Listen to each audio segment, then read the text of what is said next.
Assalamualaikum warahmatullahi wabarakatuh. Om Swastiastu, Salam, Namo Buddhaya, Salam Kebajikan.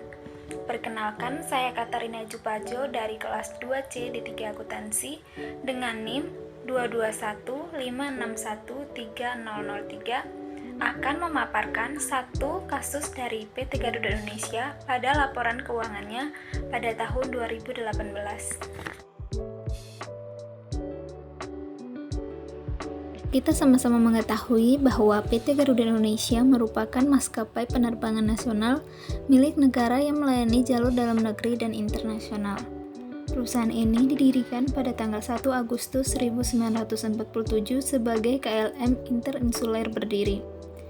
Maskapai ini mulai beroperasi sejak tahun 1949 sebagai Indonesia Airways dan berganti nama menjadi Garuda Indonesia Airways pada tanggal 28 Desember 1949. PT Garuda Indonesia memiliki anak perusahaan seperti Citylink, GMF Aeroasia, Abacus Distribution System Indonesia, Aerowisata, dan Aerofood ACS dengan jumlah armada sebanyak 146.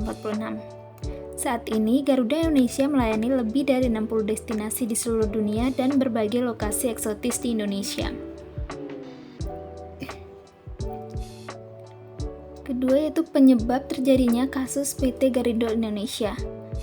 Yang pertama, PT Garuda Indonesia telah melakukan kerjasama terkait penyediaan layanan Wi-Fi on board atau koneksi dalam penerbangan kepada PT Mahata Aeroteknologi pada 31 Oktober 2018 sebesar 239,94 juta US dollar. Pendapatan dari PT Mahata Aeroteknologi masih dalam bentuk piutang, namun dicatat sebagai pendapatan dalam laporan keuangan PT Garuda Indonesia tahun buku 2018, sehingga mempengaruhi neraca keuangan Garuda Indonesia yang sebelumnya rugi besar menjadi untung hanya dalam 3 bulan. Transaksi tersebut tidak dapat diakui pendapatan dalam tahun buku 2018 karena durasi kerjasamanya cukup panjang yakni mencapai 15 tahun. Berikutnya yaitu kronologis kasus PT Garuda Indonesia. Yang pertama pada tanggal 1-2 April 2019. PT Garuda Indonesia melaporkan kinerja keuangan tahun buku 2018 kepada Bursa Efek Indonesia. Hasil laporan keuangan Garuda Indonesia untuk tahun buku 2018 membukukan laba sebesar 809,85 ribu US dollar. Laporan keuangan menimbulkan polemik karena dua komisaris Garuda Indonesia yakni Chairul Tanjung dan Doni Oskaria menolak untuk menandatangani laporan keuangan. Laporan keuangan 2018 Garuda Indonesia dianggap tidak sesuai dengan Pernyataan Standar Akuntansi Keuangan atau PSAK nomor 23. Garuda Indonesia memasukkan keuntungan dari PT Mahata Aeroteknologi yang memiliki utang sebagai pendapatan dalam laporan keuangan. PT Mahata Aeroteknologi sendiri memiliki utang terkait pemasangan Wi-Fi yang belum dibayar hingga akhir 2018. Selanjutnya, pada tanggal 24-30 April 2019, Perseroan mengadakan Rapat Umum Pemegang Saham Tahunan atau RUPST dengan agenda menyetujui laporan keuangan tahun buku 2018. Dalam rapat, dua komisaris Garuda Indonesia berpendapat bahwa angka transaksi dengan PT Mahata terlalu signifikan, sehingga mempengaruhi neraca keuangan Garuda Indonesia. Jika nominal dari kerjasama tersebut tidak dicantumkan sebagai pendapatan, maka perusahaan sebenarnya masih merugi. Catatan tersebut membuat beban yang ditanggung Garuda Indonesia menjadi lebih besar untuk membayar pajak penghasilan dan pajak pertambahan nilai yang seharusnya belum menjadi kewajiban. Dan pada tanggal 3 Mei 2019, Garuda Indonesia akhirnya mengeluarkan pernyataan resmi setelah laporan keuangannya ditolak oleh kedua komisarisnya. Perusahaan ini mengaku bahwa mereka tidak melakukan audit ulang terkait laporan keuangan tahun 2018 yang dinilai tidak sesuai karena memasukkan keuntungan dari PT Mahata Aeroteknologi. Dan terakhir pada tanggal 21 Mei 2019, Garuda Indonesia dipanggil oleh Komisi 4 Dewan Perwakilan Rakyat Republik Indonesia atau DPR RI. Jajaran direksi ini dimintai keterangan oleh Komisi 4 DPR mengenai polemik laporan keuangan soal kerjasama dengan PT Mahata Aeroteknologi. Kerjasama ini mencatat pendapatan yang masih berbentuk piutang. Dari jumlah piutang 28 juta US$ diantaranya yang merupakan bagi hasil. Berikutnya yaitu pelanggaran yang dilakukan. Yang pertama, pelanggaran yang dilakukan oleh PT Garuda Indonesia. Yang pertama, melanggar Seksi 360 mengenai respons atas ketidakpatuhan terhadap peraturan perundang-undangan. Di sini PT Garuda Indonesia melanggar peraturan OJK nomor 29-POJK.04-2016 tentang laporan tahunan emiten atau perusahaan publik. Yang kedua, melanggar pasal 69 Undang-Undang Nomor 8 Tahun 1995 tentang pasar modal atau UU-PM. Dan yang ketiga, melanggar peraturan Bapepam dan LK Nomor 8.G.7 tentang penyajian dan pengungkapan laporan keuangan emiten dan perusahaan publik. PT Garuda Indonesia juga melanggar Standar Akuntansi Keuangan atau SAK Nomor 8 tentang penentuan apakah suatu perjanjian mengandung sewa dan melanggar Pernyataan Standar Akuntansi Keuangan atau PSAK Nomor 30 tentang sewa. Berikutnya yaitu pelanggaran yang dilakukan oleh Direksi dan Dewan Komisaris PT Garuda Indonesia.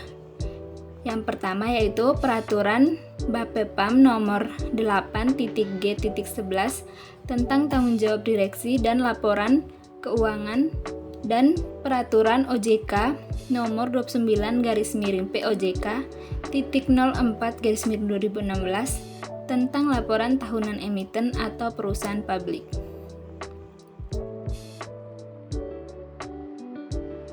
Yang ketiga yaitu pelanggaran yang dilakukan oleh akuntan publik dan kantor akuntan publik, yaitu yang pertama, melanggar Seksi 300 mengenai penerapan kerangka kerja konseptual di mana akuntan publik dan kantor akuntan publik melanggar prinsip-prinsip dasar etika yang ditetapkan. Yang kedua, melanggar Seksi 320 tentang penunjuk profesional di mana PT Garuda Indonesia tidak memberikan informasi yang cukup dan jelas mengenai laporan keuangan perusahaan pada tahun 2018.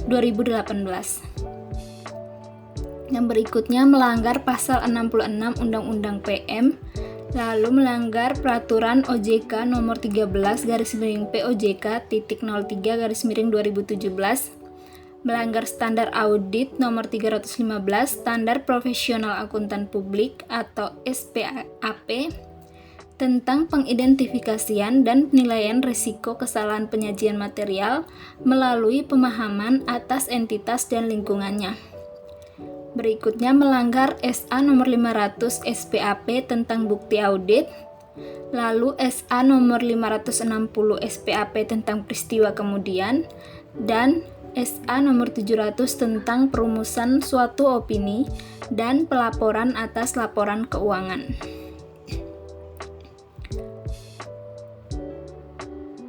Berikutnya, sanksi dan denda yang diberikan kepada pelaku. Yang pertama, sanksi dan denda diberikan kepada PT Garuda Indonesia. PT Garuda Indonesia dikenakan sanksi administratif sebesar 100 juta dikarenakan PT Garuda Indonesia selaku perusahaan publik.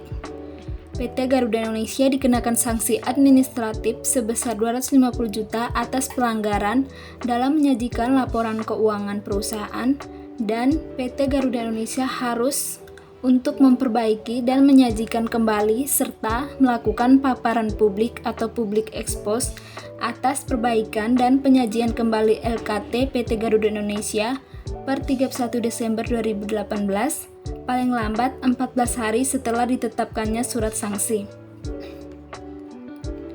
Yang kedua, sanksi dan denda yang diberikan kepada Direksi dan Dewan Komisaris PT Garuda Indonesia, yaitu sanksi administratif berupa denda masing-masing sebesar 100 juta kepada seluruh anggota direksi PT Garuda Indonesia yang berjumlah sebanyak 8 orang. Dan sanksi administratif berupa denda sebesar 100 juta secara tanggung renteng kepada seluruh anggota direksi dan Dewan Komisaris yang menandatangani laporan tahunan PT Garuda Indonesia periode tahun 2018. Dan yang ketiga, sanksi dan denda yang diberikan kepada akuntan publik dan kantor akuntan publik, yaitu yang pertama, pembekuan surat terdaftar atau STTD selama 1 tahun kepada Saudara Kasner Sirumampea dan melakukan perbaikan kebijakan dan prosedur pengendalian mutu paling lambat 3 bulan setelah ditetapkannya surat perintah dari OJK.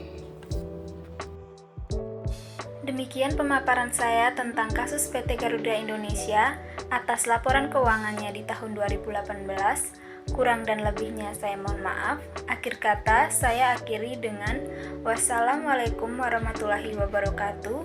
Om Santi Santi Santi Om. Salam, Namo Buddhaya, salam kebajikan.